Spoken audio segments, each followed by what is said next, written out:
Hi, my name is Katie Ziskind. I'm the practice owner of Wisdom Within Counseling here in Niantic, Connecticut. We're a practice that helps holistically and creatively, you working with art, yoga, music, and outdoor walk and talk sessions. And we specialize in helping anxious children, depressed teenagers, and distant young adults struggling with a first breakup, loneliness, and skills to make friends. In this video, I'll talk with you about a few tips that you can take into your everyday life regarding mood, feeling better, and overall positive self-talk. But first, I'll tell you about when and where you might use these skills. So if you're feeling overwhelmed, burned out, or frazzled, this is a sign that you're out of balance, that you may already know this, that you're feeling off and not yourself, and you want to get back to a centered, grounded, and secure place within yourself. So these tips will help you get there. You can use them moment to moment if you're feeling panic, anxiety, worry, or overwhelm, such as if you're late for work or feeling behind on your to-do list. In addition, these skills can also be used if you're feeling mild depression, down, like you don't want to socialize, and you might even feel lonely after a breakup. So that is another good time to implement these coping skills. Now, positive coping skills are challenging to use at first because you might be used to old patterns. So if you come home from work and you're used to grabbing a beer from your fridge or grabbing a handful of candy, it's going to be challenging at first to reach for an apple or to get a cup of water instead. So just like that, if you're used to negative coping skills, it'll take time, patience, and self-compassion to effectively implement these positive skills over a period of 3 to 6 months. Studies have shown that if you do something positive, even if it's hard, for 3 months, your brain chemistry actually changes. So even if you use these just once, it might take more time to really set them into motion. Now, the first positive coping skill is to notice and gain this fine-tuned awareness for when your brain focuses on the negative. So, for example, your brain might often focus on what's not good enough, how you're not doing well, and what you don't have. So you might see someone driving a BMW and you're driving a Honda, and your brain says, oh, I wish I had that car. I need to make more money. My job isn't good enough.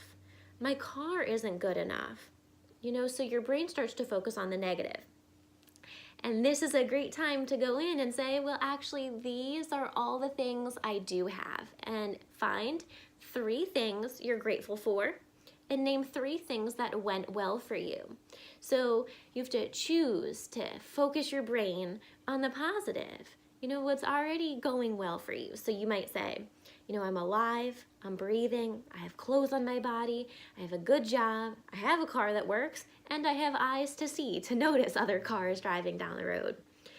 So it's very important to notice that your brain will naturally go to the negative, so you may have to make that active choice to think positively. Tip number 2, anytime your brain degrades you or belittles you, you want to step back and be the observer so that instead you can change that thought and create positive self-talk. So now your brain might say, you're a loser, or you don't have any friends, or you need to lose weight, or you were broken up with because it was your fault, right? So if you notice these negative self-sabotaging thoughts, change them to the positive.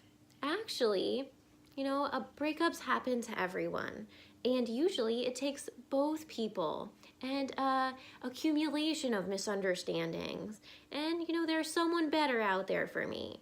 You have to focus on the positive.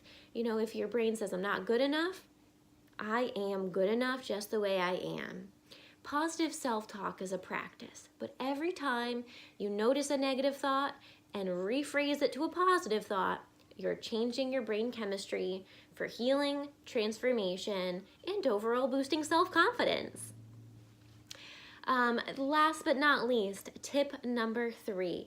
If you're having anxiety, a really great thing to do is to focus on the present. So typically anxiety is because you're worried about the past, regrets about the past, you wish you could change something that's already happened and it's gone.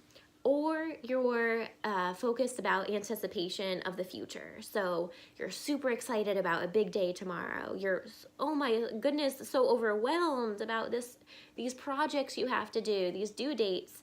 You're stressed out about money, about the future.